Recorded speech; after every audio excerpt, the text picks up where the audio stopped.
నమస్తే అండి. ప్రస్తుతం మనం చేవెళ్ళలో ఉన్నాము. ఇలా కేటీఆర్ గారు ఆధ్వర్యంలో భారీ ఎత్తున రైతులకు 2 లక్షల ఏదైతే రుణమాఫీ విషయంలో వాళ్ళ భారీ ఎత్తున ధర్నా చేయడం జరిగింది. కొంతమంది నేతలు ఉన్నారు, రైతులు ఉన్నారు, వారితో మాట్లాడి అసలు ఏంటి కాంగ్రెస్ ప్రభుత్వము అమలు చేసినట్టు రుణమాఫీలు ఏం జరుగుతుంది అనేది తెలుసుకునే ప్రయత్నం చేద్దాం. చెప్పండి సార్, ఎట్లా చూస్తారు? బీఆర్ఎస్ పార్టీ నుంచి ఇలా భారీ ఎత్తున ధర్నా చేసారు, దేనికోసం? వాళ్ళు ఇచ్చిన హామీలు ఏవి చేస్తలేరు. రుణమాఫీ అన్నారు, ఎన్నెన్నో ఏమో కథలు చెప్పారు. అన్న ఒకటైనా చేయాలి కనీసము. ఒకటి నెరవేరుస్తారు. రైతులు మొత్తం బజార్లో ఏడుస్తారు. రైతులు వ్యవసాయం చేసుకోవాలి కదా. రైతులు వ్యవసాయం చేయకుండా చూస్తారంటే రోడ్ల మీదకి వస్తున్నారు. ఇప్పుడు ఎందుకంటే వాళ్ళకి కరెంట్ ఉండలేదు, పైసలు లేవు. వాళ్ళు ఏం చేయాలి చెప్పు? ఇప్పుడు రైతుకు పెట్టుబడి కావాలి, పెట్టుబడి లేదు. రైతు బంధు తీసేసాడు, రుణమాఫీ తీసేసాడు, అసలు ఏమీ వస్తలేవు. అయిపోయిందంట 2 లక్షలు. ఏడైంది సారు అంటే మాకు 75,000 ఉంది, 75,000 కాలేదు. లేదంటే రేపు పొద్దుగాల మా ఊరికి రండి, ఆ ఊరికి అకౌంట్ బుక్ చూపిస్తాను. 75,000 కాలేదు ఇప్పటి వరకు. ఇంకా ఏడు రుణమాఫీ అయినట్టు. ఇప్పుడు రుణమాఫీ కాకపోతే ఇంతమంది రైతులు ఇక్కడికి ఎందుకు వస్తారు? జస్ట్ అసలు 5% అయింది, అసలు కాలేదు. 75% అసలు కాలేదు ఎవరికి. ఎవరికి ఇస్తలేరు. వచ్చిన వాళ్ళకి కూడా నేను కూడా యాక్చువల్లీ బీటెక్ కంప్లీటెడ్. మేము ఎందుకు ఇలా ఫీల్డ్లోకి వచ్చినాం అంటే, జనాలు ఒకప్పుడు ఎట్లుండే ఇప్పుడు ఎట్లుండే. కేసీఆర్ ఉన్నప్పుడు ఆవేదన కోసం వచ్చినాం మేము కూడా. నేను కూడా ఎడ్యుకేటెడ్ పర్సనే, నేను కూడా ఎడ్యుకేటెడే. సో ఎందుకు ఇప్పుడు మేము ఇట్లోకి వచ్చినామంటే, ఒకప్పుడు ఎట్లుండే ఇప్పుడు ఎట్లుంది. గతంలో బీఆర్ఎస్ ప్రభుత్వం వ్యవసాయ రంగంలో అన్ని బాగుండే. మా డాడీ కూడా వచ్చినాయి, మా డాడీ గవర్నమెంట్ ఎంప్లాయ్, మాకు కూడా పడ్డాయి. టింగ్ ఇప్పటికీ 2 సార్లు పడుతుండే. ఇప్పుడు ఒక్కసారి గతి లేదు. ఇప్పుడు నీకు వచ్చిన గత ప్రభుత్వంలో చదువుకున్న వాళ్ళని వ్యవసాయం చేద్దామని వచ్చారు. మరి ఈ ప్రభుత్వంలో ఎట్లా? ఈసారి ఇట్లా అడ్డ మీద కూలీలు ఉంటారా, అడ్డ మీద కూలీలు కొత్తురు. ఐటీ రంగం కూడా ఏముందన్న, ఎన్నిసార్లు ఎన్ని కంపెనీలు అయినా బయటికి, బెంగళూరు నుంచి ఎన్ని కంపెనీలు వచ్చినాయి, ఎన్ని కంపెనీలు తీసుకెళ్ళారు. నేను కూడా ఒక ఐటీ రంగంలోకి వెళ్ళి వచ్చిన నేను కూడా. సో ఎన్ని కంపెనీలు వచ్చినాయి, ఎన్ని కంపెనీలు పోయినాయి మీకు కూడా తెలిసి ఉంటుంది కదా. నేను చెప్తున్నా కదా, ఆయన తిట్టడం తప్ప ఆయన నుంచి ఏమీ లేదు. తిట్టడం ఒకటే, వాన్ తిడదామా వీన్ తిడదామా తప్ప ఇంకోటి ఏం లేదు. అంతే, ఒక అభివృద్ధి లేదు, ఏం లేదు. మన కొడంగల్ గెలిచిండు కదా, ఒక్కసారి వెళ్ళి అడగండి ఆయనండి, వీధి వెళ్ళని అడగండి, అసలు ఏం లాభమే లేదు అసలు అన్నారా. ఇదేనా వయసు ఎట్లా చూస్తారు సార్? ఇవాళ రైతు ప్రభుత్వము, కాంగ్రెస్ ప్రభుత్వము 2 లక్షలు ఏకదాటిగా అయిపోయినాయి ఒకవైపు ప్రభుత్వం చెప్తా ఉంది, దానికి మీ సమాధానం? 30% కూడా రాలేవండి ఊళ్ళల్లో. చాలా మందికి రాదు. మా ఊళ్ళో దేవరంపల్లి గ్రామం మాది. మా ఊళ్ళో ఇంచుమించు 50 మందికి రాలేదు. ఏంటంటే రేషన్ కార్డు అంటుండు, ఆ కార్డు అంటుండు, ఈ కార్డు అని చెప్పి అన్ని వంకలు పెట్టి అన్ని తీసేస్తుండండి, అన్ని కటింగ్ పెడుతుండు.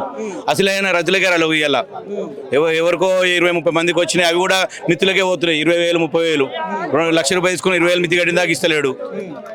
ఏంటి మరి ఒకవైపు ముఖ్యమంత్రి సంబరాలు చేసుకోవాలంటుండగా? సంబరాలు కాదు, ఆయనకు సంబరాలు చేయాలి. ఫస్ట్ సంబరాలు చేసే ఆ సంబరాలు చేసుకుంటుండు కానీ ఆయన అక్కడ అమెరికా పోయి రైతులను పట్టించుకుంటలేడు. ఎట్లా నిజంగా కేసీఆర్ ఉన్నప్పుడు రైతులు ఉన్నప్పుడు 100% మంచిగా ఉండే. ఇట్లాంటివి ఎప్పుడు ఏ ఆఫీస్ పోకుండా, ఏ బ్యాంక్ పోకుండా డైరెక్ట్ టికెట్ బ్యాంకులకు వస్తుంటే తెచ్చుకుంటుంటే. ఏమంటున్నారు?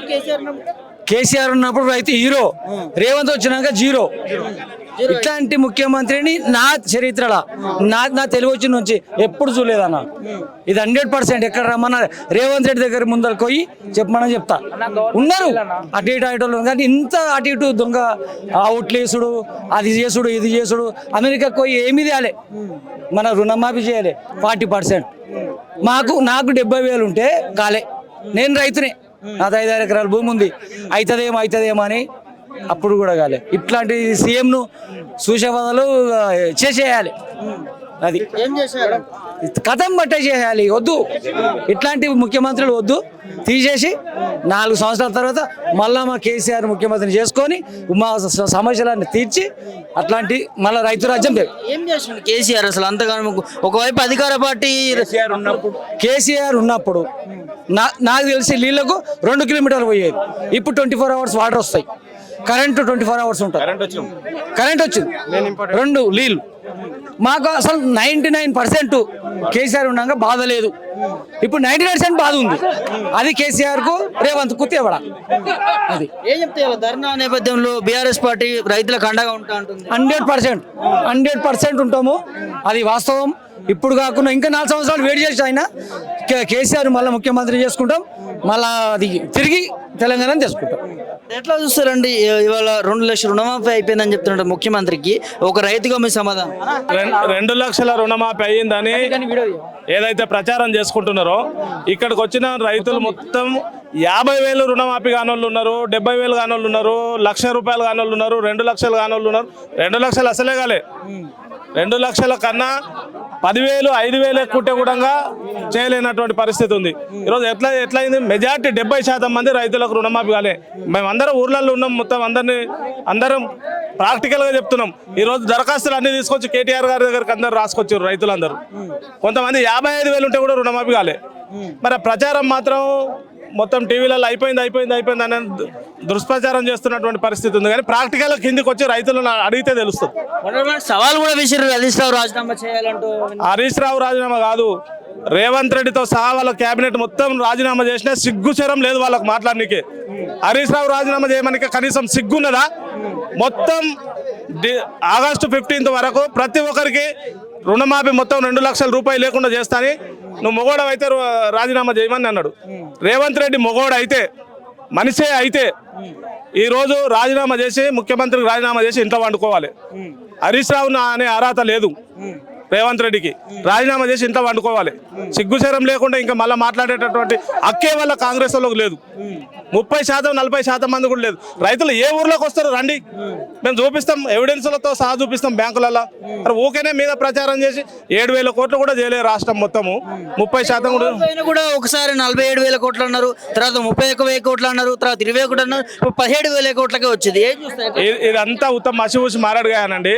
అందరు అనుకోవాలి రైతు నాకు ఒక్కరికి కాలేదేమో అందరికి అయింది అనుకునేటట్టుగా. నాకు ఒక్కరికి అయింది, నాకు ఒక్కరికి కాలేదు. 6 గ్యారెంటీ చేస్తే మొగోడు నేను ఒప్పుకుంటాను. దీనికి నేను దాసోహం అయితే 6 గ్యారెంటీ నేను చేసిన మీ లోకంలో. వీడు చేయాలి కదా రేవంత్ రెడ్డి. 4,000 పింఛన్ రాలేదు, అదొకటి. 2,500 అది రాలేదు. ఈ ఏం గ్యారెంటీ చేస్తుండే? ఇంకా ఆడపిల్లలకు ఒక్కటి బస్సు చేసిండు. ఇలాడు అన్న ఒకటి చెప్తున్నా, పబ్లిక్ మేలు జరగాలంటే 6 గ్యారెంటీ కరెక్ట్ చేస్తే నువ్వు మూడు ఎట్లా చేస్తాడు? 2,500 వేయమాను, 2,500 అంటే వేయమాను.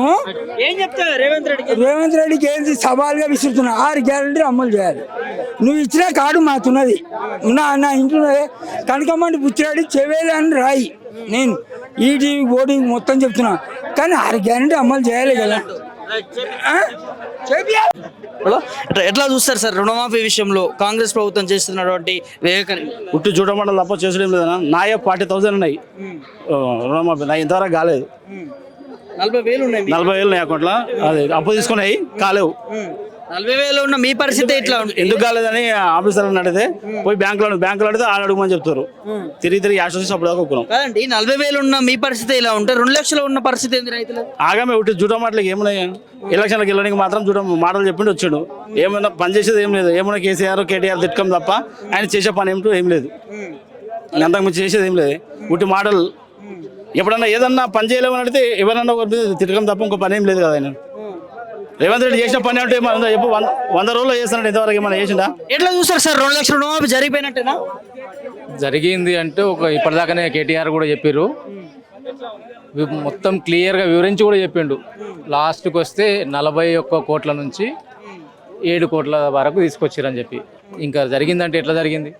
సరే ఫస్ట్ విడతల చెప్పారు, ఫస్ట్ విడతల లక్షలోపు రైతుల రుణమాఫీ. ఒక 25,000 30,000 ఉన్న రైతులకు కూడా రుణమాఫీ కాలేదు. లక్షలోపుకి ఏడైనట్టు 1,50,000 లోపు 2 పెడతారు. సేమ్ అదే పరిస్థితి. 2 లక్షల లోపు అన్నారు, 2 లక్షల లోపు కూడా అదే రుణమాఫీ. మొత్తం రుణమాఫీ అయ్యేంత వరకు కాంగ్రెస్ ప్రభుత్వంపై బీఆర్ఎస్ ప్రభుత్వం ఎప్పుడు ఎదురుదాడి చేస్తూనే ఉంటుంది, జరుగుతూనే ఉంటుంది.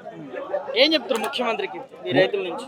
మా రైతుల నుంచి మేము కోరుకునేది ఏంటంటే, నువ్వు ఏదైతే మాట చెప్పినావో ఆ మాట నిలబెట్టుకోండి. మీ మాట నిలబట్టుకొని మీరు చెప్పారు మాకు, ముఖ్యమంత్రి గారు రేవంత్ రెడ్డి గారు ఏం చెప్పారంటే డిసెంబర్ 9 తారీఖు వల్ల మీకు 2 లక్షల రుణమాఫీ. డిసెంబర్ 9 పోను, ఇప్పుడు ఆగస్టుకు అవుతుంది కూడా. దయచేసి ఇప్పటికైనా మీ మాట నిలబెట్టుకోండి. ఏం చెప్తావు బ్రదర్, నువ్వు ఒక యంగ్ రైతుగా లీడర్గా అనుకోవచ్చు, రేవంత్ రెడ్డి చేసినటువంటి వ్యాఖ్యలు 2 లక్షల రుణమాఫీ అయిపోయిందని చెప్పిండు, దానికి సమాధానం? అంటే 2 లక్షల రుణమాఫీ కాలేదు, మొత్తం పూర్తి చేస్తాని డిసెంబర్ 9 నాడు చెప్పిండు. ఇంకా రాలేదు. మేము ఆయన చేసిన దాకా మేము పోరాటం చేస్తూనే ఉంటాం. ఎట్లుంది రైతుల పరిస్థితి ఇప్పుడు కాంగ్రెస్ పాలన? కాంగ్రెస్ పాలన అంతా దౌర్భాగ్యం ఉంది. ఎట్లుంది అంటే కాంగ్రెస్ పాలన మంచిగా లేదు, జనాలు లేదు.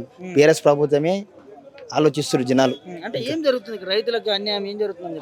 అంటే రైతు బంధు వల్ల లేదు, ఇంకా రుణమాఫీ క్లారిటీ రాలేదు, ఇంకా సబ్సిడీ ఏది రాలేదు, ఇంకా ముందడి ఇంకేమీ రాలేదు. అప్పుడు చేస్తా ఇప్పుడు చేస్తాను ఇచ్చిండు వాగ్దానాన్ని, ఏమిట్లకి ఏమీ రాలేదు ఇంకా. ఎట్లా నాకే కాలేదు. గత ప్రభుత్వానికి ఈ ప్రభుత్వానికి తేడా ఏం చూస్తున్నారు? గత ప్రభుత్వంలో every time to Rythu Bandhu వచ్చేది. ఇప్పుడు రైతు బంధు లేదు, రుణమాఫీ అన్నాడు, రుణమాఫీ గిట్టంగా లేదు. నాకే 41,000 ఉంది, నాకే కాలేదు. ప్రూఫ్తో సహా చూస్తుంది. ప్రాసెసింగ్ అని వస్తుంది. ఇంకా 2 లక్షలు ఎక్కడైనా ఎంత నీకుండే? 40,000 ఉంది.